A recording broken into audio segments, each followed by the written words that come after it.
एक नए या कहना चाहिए युवा जैविक प्रशिक्षक है, जैविक कृषि प्रशिक्षक है और उद्यमिता की ओर एक नया आयाम लेकर आए हमारे बीच। और आपने तो सभी लोगों ने थोड़ी सी जानकारी ले ही ली है कि कैसे केचुआ खाद बनाना है, कैसे बर्मी बॉस बनानी है। बिहारी जी ने अच्छे खासे आपको जानकारी दे दी कम लागत में, बिना मूल्य की। आप देख चुके हैं, फील्ड में जाके देख लिए, प्रशिक्षण भी ले लिए, बजरंग खरे जी ने भी अपना अनुभव शेयर कर लिया। इसी बीच हमारे दीपक ठाकुर जी हैं, जो कि आज आपके सामने देखें मशरूम है, जिसको कहते हैं पिहरी, हम लोग खाते हैं, जो निकल जाता है नेचुरल। और ये कैसे बनता है ना, इस विषय में आपको जानकारी देंगे। तो इससे पहले मैं इनके बारे में थोड़ा सा परिचय दे देता हूँ। ये रायपुरा डिंडौरी के पास लगभग 8 किलोमीटर दूर एक विद्यालय है, वहां पे विद्यालय रायपुरा में स्थित है। उस विद्यालय में शिक्षा के साथ साथ बच्चों को पढ़ाया जाता है, उसके साथ साथ ये मशरूम कैसे निर्माण किया जाए, और वो शिक्षा लेने के साथ साथ इसको सिखा रहे हैं, बता रहे हैं कि आप अपने अध्ययन भी कीजिए, साथ में इसकी खेती कीजिए, घर में पार्ट टाइम कीजिए, उससे आपका इनकम होगा, उससे आपका आय होगा, और इसके साथ साथ फिर आप अच्छे से अध्ययन भी कर सकते हैं। इस तरीके से बड़े अच्छे तरीके से ये एक अच्छा शुरुआत हुआ हमारे डिंडौरी जिला में। इसलिए इस अच्छे शुरुआत के लिए मैं बड़े हृदय से धन्यवाद देता हूं दीपक ठाकुर जी का, जिन्होंने अच्छे से ये आयाम शुरू किया। और ज्यादा समय ना लेते हुए मैं इनको आमंत्रित करता हूं कि आप इनके विषय में बताइए।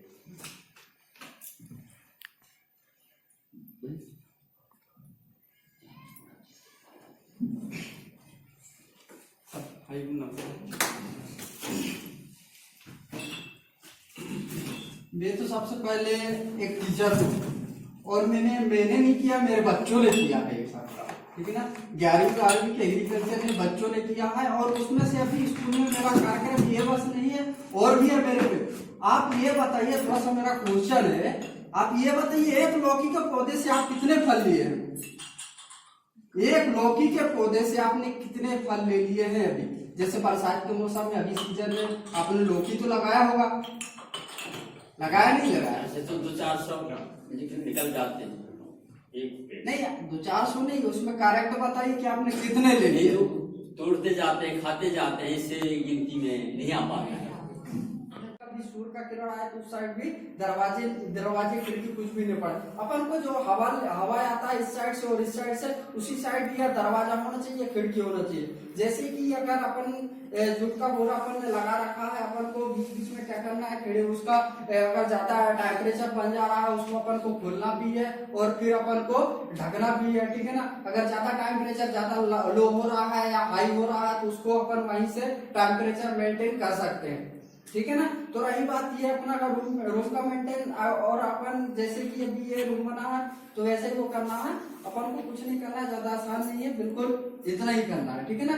अब इसको अब क्या करना है, ये बिल्कुल 21 दिन में आपका फसल आ जाएगा। 21 दिन के बाद फिर 10 दिन के अंतराल पे एक फसल आएगा, 10 दिन के बाद फिर 15 दिन जाएगा, मतलब 3 फसल आएगा, और करीबन इससे 10 रुपए का लागत पे 3 फसल, मतलब 3 केजी आप आराम से ले सकते हैं, ठीक है ना। 3 केजी इससे ले सकते हैं, और 3 केजी का कितना हो गया, मतलब जैसे 400 रुपए किलो गया, मान लो कि 300 रुपये भी किलो जा रहा है, अपना 10 रुपये लागत लगा है, 1 किलो भूसा अपन ने इसका डाल दिया है इस पैकेट पे, ठीक है ना। तो अपना कितना जा रहा है, 30 रुपये निकल गया। हाँ, 1200 रुपया आसानी से आ सकता है, ठीक है ना, बिना लागत का, ठीक है। इसमें अब कितने केजी दे सकता है? ये 3 केजी एक पन्नी से अपन निकाल सकते हैं, 3 केजी। इसमें बीज डालना पड़ेगा, हाँ, स्पॉन्ज जो आता है, और प्लास्टिक को छेद करना पड़ेगा। जैसे ही अपन ने टाइट अच्छा भर लिया है, देखे अपन ने क्या 4 उंगल क्या भरा है, भूसा भरा, देखिए 4 उंगल भूसा भर दिया।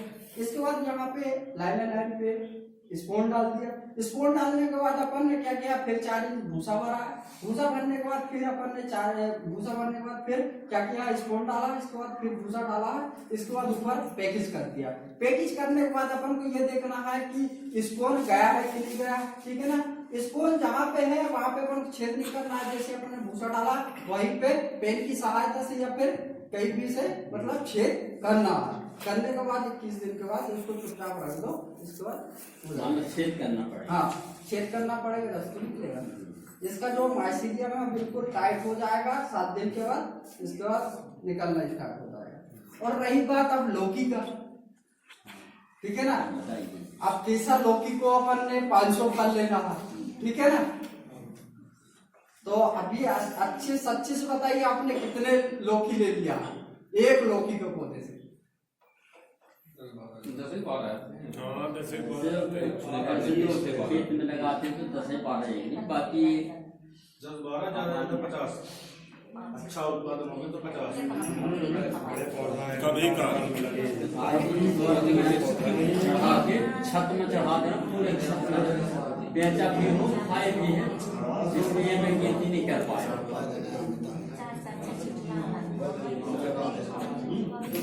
अब क्या है देखिए, क्या है ये भाई लोगों ने अपन को क्या है बहुत अच्छा मिले हुए जो कि जैविक खेती पे काम कर रहे हैं। और मैंने भी जैविक खेती से थोड़ा सा ट्रिक निकाला है, ज्यादा तो नहीं निकाला है मैंने, बस 501 ले लिया है मैंने।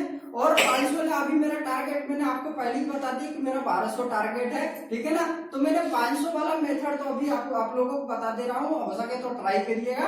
क्या है कि अपन लौकी का पौधा लेते हैं तो सबसे पहले क्या करते हैं, गोमूत्र, आपने बताया होगा सर ने। आपका क्या नाम है? दीपक ठाकुर। क्या करते हैं आप? सर मैं तो अभी टीचिंग कर रहा हूँ। टीचिंग कर रहे हैं।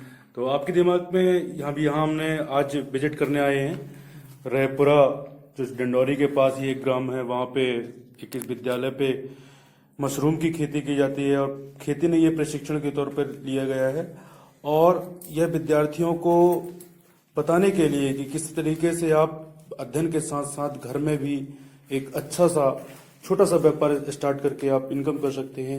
इसी तारतम्य में हम आज विद्यालय आकर अब बात करेंगे प्रशिक्षक जी से।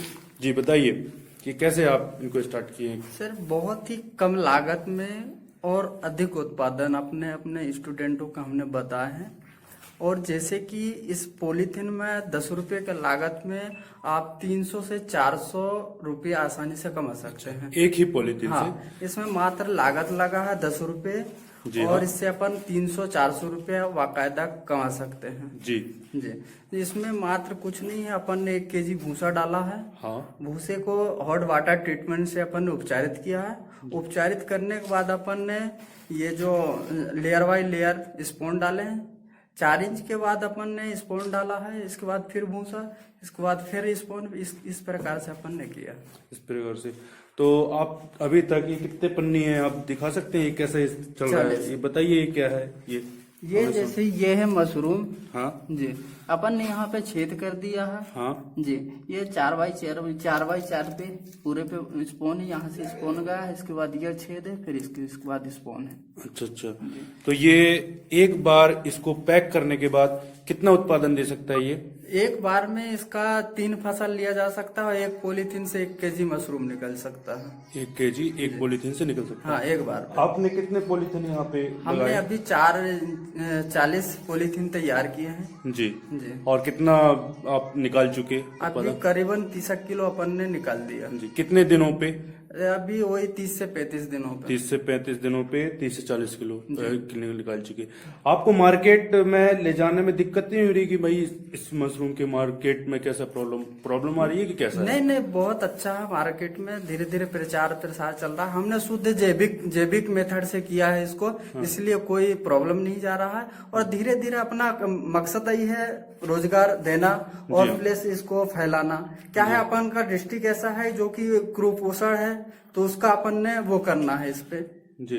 हम थोड़ी सी जैसे इस रूम पे हम घुसे हुए हैं तो थोड़ा गर्मी सा महसूस हो रहा है, ऐसा लग रहा है थोड़ा सा गर्मी है। तो आपने ऐसा माहौल बना के रखा है इसके लिए, फसल के लिए, या फिर ऐसा क्या है? नहीं, हमने ये टेम्परेचर मेंटेन करने के लिए रेत डाला है ये और बोरे का लगाया है। जी, तो इससे टेम्परेचर एकदम Maintain मेंटेन होता है। रहेगा और उत्पादन अच्छा से होगा। हाँ। तो आपको ये आइडिया कैसे आया? और आइडिया पहली बात तो मैं बता दूं, मैं बीएससी एग्रीकल्चर हॉर्टिकल्चर का स्टूडेंट जी हूँ हाँ। और मैंने ये पाठ कर चुका है। और विशेषकर मैंने भोपाल पे सबसे पहले कार्ड जो संस्था है वहां पे मैंने ये ट्रेनिंग किया था।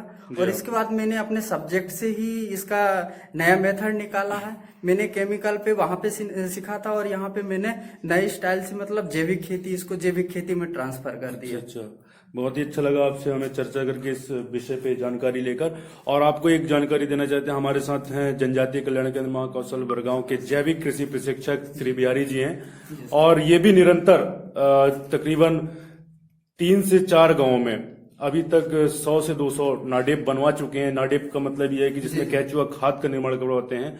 और एक गांव तो ऐसा है कि 100% मतलब वहां पे हर घर में एक नाडेप बन चुका है और वो उत्पादन करने के लिए तैयार हैं और कर रहे हैं। तो ये भी इसके सिवाय और जो कृषि के लिए है क्या क्या कर सकते हैं वो भी जानकारी आप ले सकते हैं। तो आपको कैसा लगा बिहारी जी? आपको एक आपके साथ एक बहुत अच्छा लगा और देख के भी, और ये एक रोजगार किसानों को भी हम दे सकते हैं। इनको क्या प्रशिक्षण भी हम जो हम ये देख के जाएंगे। क्योंकि वर्तमान में 3 तारीख को किसानों का प्रशिक्षण है, लगभग 100 से 150 किसान आएंगे।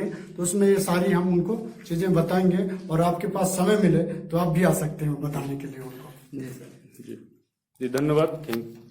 सर, आज हम आपके विद्यालय भ्रमण करने आए थे। विद्यालय में जो अखबार में आई थी एक खबर कि मशरूम की खेती करवाई जा रही है रोजगार के लिए बड़े अच्छे तरीके से। विद्यार्थी बेरोजगार हो जाते हैं पढ़ाई करने के बाद कभी कल तो उनको रोजगार के गुण सिखाए जा रहे हैं। ये कैसा है मतलब जानकारी? डिंडोरी देखा जाए तो वास्तव में एक कृषि प्रधान जिला है और यहाँ की 90 से 95% आबादी कृषि पर आधारित है। जी हाँ। उनकी आजीविका का साधन कृषि पर आधारित है। जी। और हमारे विद्यालय में कृषि संकाय संचालित है। बच्चे 11वीं 12वीं में कृषि संकाय का अध्ययन करते हैं। जी हाँ। उनके सैद्धांतिक ज्ञान के साथ साथ हमारे पास जो संसाधन उपलब्ध है उनके आधार पर हमने प्रायोगिक ज्ञान देने की भरपूर व्यवस्था की है। और उसी के तहत जो वाटिका आप भ्रमण करके देख रहे हैं इसको हमने डेवलप किया है। और साथ ही साथ मशरूम की जैविक खेती।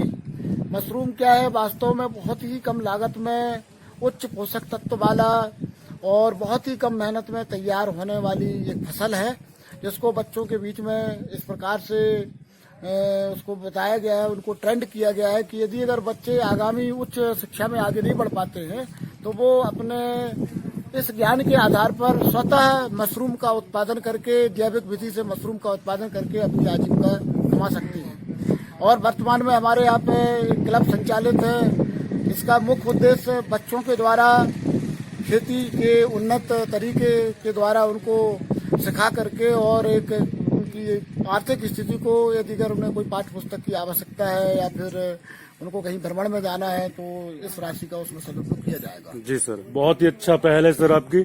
और हमें ये जानकर बहुत ही अच्छी खुशी हुई कि आप उन बच्चों के डेवलपमेंट करने के लिए कि भाई वो यदि पढ़ने के बाद भी यदि थोड़ा सा समस्या आती है तो वो स्वरोजगार करके स्वयं अपने एक रोजगार चलाकर निर्माण करके वो कृषि के माध्यम से कर सकते हैं। देखा है, ऐसा जा रहा है कि अध्ययन कार्य के बाद विद्यालय महाविद्यालय शिक्षा के बाद सभी लोग रोजगार चाहते हैं। सभी को सरकारी नौकरियां मिल पाना बहुत ही आसान काम नहीं है। ऐसी स्थिति में यदि अगर उनके विषयगत पाठ्यक्रम के आधार पर उनको कुछ ऐसा हुनर दे दिया जाए जिससे वो अपने स्वतः कार्य करके अपनी आजीविका कमा सके, तो इससे बेहतर मैं समझता हूँ कोई और उपाय उनके भविष्य संरक्षण के लिए नहीं है। जी सर, जी धन्यवाद सर। आपने हमें बहुत ही अमूल्य समय दिया और अच्छी जानकारी दी। धन्यवाद।